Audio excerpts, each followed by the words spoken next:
Mais um defeito dessa Iveco dele, 35S14. O cliente está falando que vibra na hora de engatar uma ré, sair uma primeira marcha. Vou mostrar para você o que ele questiona. Vou engatar uma ré, fazer a embreagem.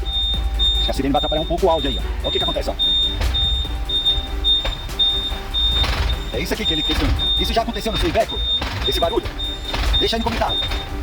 Até na hora de desligar faz barulho. Bem pouquinho. Isso geralmente acontece porque o veículo é ruim do freio de mão. Para frear o veículo, deixa engatado.